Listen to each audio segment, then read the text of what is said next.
in Hollywood you never expected. They be having these big ass mansion parties, and the mansion party, the whole mansion is a party, and then it's a separate party in the little rooms. I ain't been famous that goddamn long. I'm excited in a at the mansion party. And if nobody shot Tupac, it's the same nobody that shot MLK. The industry is full of homo hating ass. It's like they got this new breed of rapper that's paying DJs to play their shit, right? And, you know what I'm saying? They sucking the record label executive dicks, and it's like there's too much of that going on. Right. You know what I'm saying? Let me be me. Let me be the artist that I am, and just play my mother. You get me? In all of these situations, it's only the artist that's losing. Somebody makes big money. When these rappers get killed, not incidental. Somebody made $100 million and now don't have to talk to that artist or none of their crew, don't have to validate none of their contracts. You think you know the story, the glitz, the glamour, the red carpets and platinum records. For decades, they sold us a fairy tale, a dream manufactured in boardrooms and backrooms, powered by champagne wishes and private jets. But behind the velvet rope, in the soundproof rooms of those Hollywood Hills mansions, a different game was being played. A darker, colder calculus, where talent was currency, loyalty was a liability, and some legacies weren't just built, they were blood-soaked. This isn't a conspiracy theory. This is a pattern, a trail of bodies, broken careers, and silenced whispers that leads to one undeniable, terrifying epicenter. For years, one man stood in the spotlight, smiling for the cameras as Brother Love, the motivational mogul, the kingmaker. But now, as he sits in a prison cell, his empire crumbling in real time, the mask has finally slipped, and the man left staring back from the wreckage is a monster. Welcome to Behind the Fame. Strap in. You're about to see the industry they never wanted you to see. It starts with a whisper, a rumor on the wind in the 90 seconds. Tupac, Biggie, two cosmic talents, two cultural earthquakes, gone in a hail of gunfire. The official story, East Coast versus West Coast, rap beef, gone too far, tragedy. We mourned, we moved on. But what if that was the lie we were supposed to believe? What if the real story wasn't about coasts, but about control? And he killed Tupac. I genuinely believe that. It's my personal opinion. He killed them both. Set it up, orchestrated it, knew what was going to happen, and then off the top of that, propelled off their deaths to make money from them, creating a career, took Biggie off the Rolling Stone cover so that he could have that Rolling Stone cover, wanted to set up this huge funeral running through Brooklyn, only to then bill Biggie's estate the funeral bill because he wasn't paying anything for it. Suddenly naming the album Life After Death. But what was so manipulative to me is that this man in every publication was stating that I am Diddy's best friend, I'm Diddy's close friend. They weren't that close. The way he lied, no intro, we're gonna get into this. The way he lied to act like he was Diddy's best friend when that wasn't even the case. Let's connect the pieces they never wanted connected. Every time the smoke cleared, who was left standing taller? Whose empire expanded? Whose checks got bigger? After Pac died, who filled the vacuum? After Biggie was murdered, whose face was suddenly on every magazine cover? Whose brand became synonymous with hip-hop success? You know Pac just got killed. It ain't no kind of business Big was doing. Big couldn't even walk. He couldn't run. They was pushing him around in a wheelchair, brother. Why the heck would you rent studio time in LA for him to finish your album when in fact you got your own studio, Daddy's house? The answer is a name that now sends a chill down the spine. Sean Diddy Combs. And he didn't just benefit. According to those who were there in the room where it happened, he orchestrated. Up until the night Big died, got murdered. What did you see that day? When me and Puff touched down in California, we were going everywhere. You understand?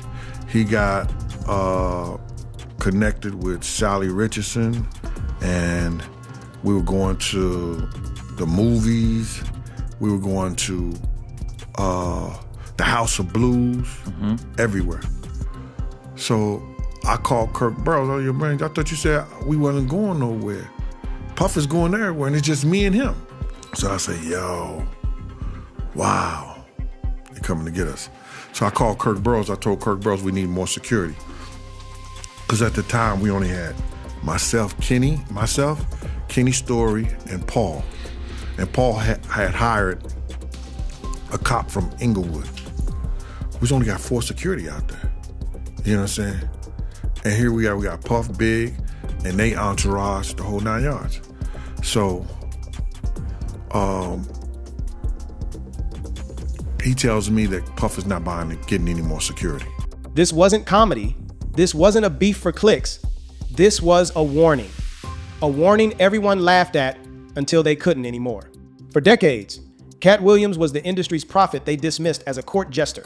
He stood at those microphones and said the quiet parts out loud. He talked about powerful men who move like ghosts, who believed the rules were for other people. And when he mentioned Diddy, the temperature in the room would drop. They called him crazy. They said he was seeking attention. But now, in 2025, with federal raids, devastating lawsuits, and a prison sentence pulling back the curtain, people are going back to those old interviews. And they're hearing something new in his voice. Not comedy, certainty. He said 2024 would be the year the deviants caught hell. He said it calm. He said it like he'd already read the script. And then, one by one, they began to fall. But the sacrifice machine didn't just consume rival rappers, it consumed anyone who became inconvenient. I ain't gonna say because Hollywood too strong. If they want you to be famous, you finna be famous. They don't give a fuck what's wrong with you. Even if you was allegedly riddled with herpes, they'll still have you in Vegas dancing for anyone who knew too much, anyone who tried to leave. Take Kim Porter, the mother of his children. The public saw a glamorous on-again, off-again romance. The insiders saw a prison. She wasn't a partner. She was an asset, a bargaining chip. And when she finally, repeatedly tried to break free, the system designed to trap her turned lethal. Kim Porter says she dumped Diddy. I feel like in a statement to the TV show The Insider, she says she decided to end what she calls her on-again, off-again relationship with Sean Diddy Combs. She says it was in the best interest of both them and their family. Her death in 2018 was ruled natural causes, pneumonia, case closed. But the crime scene didn't add up. Where was her phone, her laptop? The devices you keep at your bedside, gone. He knows that, bruh. Kim couldn't have nobody, bruh. Kim couldn't have nobody. You understand what I'm saying, bruh? Diddy could do whatever, Puff could do whatever he wanted to do, Brother Love could do whoever he wanted to be. If Kim ever tried to get with somebody, Puff would interfere with them or with her trying to be with them. He wouldn't let that happen. Unless he was bringing them to the picture. That's what he used Kim for, bro. He wanted to make a deal with somebody. He'll get another girl and a guy that he's trying to make a deal with, and him and Kim, they all party together, man. He used Kim for that shit, bro. Who gets a full-hour massage while battling full-blown pneumonia? Why were detectives allegedly never even allowed to see her body in the bed where she died? This isn't grief. This is the blueprint of a cover-up. Kim Porter didn't just die. She was erased. Because a witness who leaves is a threat that can never be allowed to speak. And the machine had another function, more insidious than elimination: conditioning. The creation of loyal, controllable assets from the ground up. It's a pattern. You gotta realize, man, Kim's death wasn't even investigated, bro. Her death wasn't even investigated. And it should have been a proper investigation so all the family members can feel like that there was no foul play in her death. How is it that you know how we are as a people? I don't believe that 10% of your viewers that's watching this don't keep their phone when they go to sleep in arm reach. How is it that there was no electronic products or gadgets around Kim's bed? Her laptop missing, her cell phone's missing. Everything is missing that she could get in touch with her little girls if they not at home or some friends or family. All that's missing. How is it that, and this is her say, that the detectives did not even view the body in the bed where she died at? That the coroner them had already removed her, pronounced her dead, and told the detectives them that it was no foul play. And if that is true, as I've heard it, and we've read certain things on the internet about it, that case need to be reopened. We know that Kim, and it's in the this is in the documentation. Shout out to paperwork, at the paperwork part. I gotta shout him out, man, because he looked in the paperwork and it said Kim received a massage for about an hour when she's supposed to have full-blown pneumonia. Who gives somebody a massage when they got pneumonia? And do we know whether she used that baby oil or not for that massage? It makes you say, A young, vulnerable talent with a powerful mentor gets sent to learn from the best. They get access, a taste of the life, but the price of admission is your autonomy, and sometimes your safety. Usher, a teenage prodigy sent to live with Diddy. He called it flavor camp. Usher called it seeing questionable things, being kept up all night partying when he just wanted to work. Rumors of a hospital visit have swirled for 20 years. Coincidence? Then Justin Bieber, the same playbook, discovered young, mentored by Usher, and then a 48-hour stint with Diddy. All right, Usher, Justin Bieber, Diddy. This is how they all connect. When Usher was super young, he got signed to a guy named L.A. Reid, this famous music executive. Usher then loses his voice.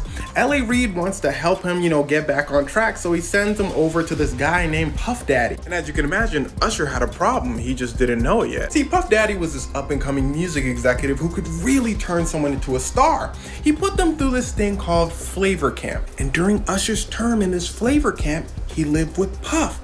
And in Usher's words, he would see questionable things. He said at any given time, you can open the door and see a bunch of random people playing Netflix. He said he would be up all night partying when all he really wanted to do was go to the studio. And this is when people speculate that Diddy did something to Usher. Now, I need you to listen to me. I'm gonna give you the evidence as to why people believe this, but until you hear words from Usher, Diddy, Justin Bieber, nobody knows anything. All right, so Diddy and Usher are in an interview with Kevin Hart. Diddy said, "Hey, yo, pause. When Usher used to live with me, we used to wrestle for Frosted Flakes." Kevin Hart said, "What?" Diddy said, and he grabs Kevin Hart and pulls him off camera because Kevin Hart doesn't have a filter. After Diddy's flavor camp, Usher comes out with an album called Usher. It has really explicit details about watching Netflix. Everybody's like, nah, this is uncomfortable. And people actually did not like the album because his young voice talking about those details really threw people off. And of course, the album was executively produced by Puff Daddy. His mom was like, yo, what the so she grabs Usher. You got former bodyguards coming out saying, yeah, Diddy was very inappropriate with Usher. There's a rumor that Usher got sent to the hospital because of an encounter with Diddy. In fact, rumors have been circulating for like 20 years about this situation. Which brings us to Usher and Justin Bieber. See, Justin Bieber was coming up in the same way Usher was, like when he was super young. L.A. Reid again found Justin Bieber.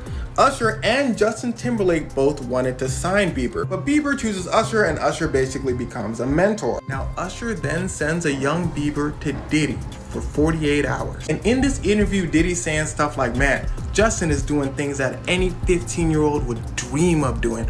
And the thing that's always kind of annoyed me about Diddy personally is he's always towing this imaginary line in interviews. Because of his ego, he has been snitching on himself in interviews. If you listen, he'll say something like, Justin be having a really good time with me.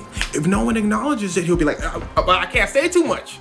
You know what I'm saying? But like a really good time. I can't say too much though. You feel me? And he'll do this like throughout the whole interview. But here's the thing about Justin Bieber. He's been insanely harassed by the entertainment industry over the years. In fact, Justin Bieber comes out with a song about it where he's not just talking about one person. He's talking about the whole industry. In fact, Justin Bieber starts crying in an interview when Billie Eilish's name is brought up. He says that he wants to protect her and young people in the industry so they won't go through what he went through. Listen to Diddy's own words in interviews, the veiled boast, the creepy, smiling implications. Justin be having a really good time with me. I can't say too much though. Justin later breaks down crying, talking about the industry, about wanting to protect Billie Eilish. He sings songs about being preyed upon. This isn't speculation. It's a scream for help that's been echoing for years.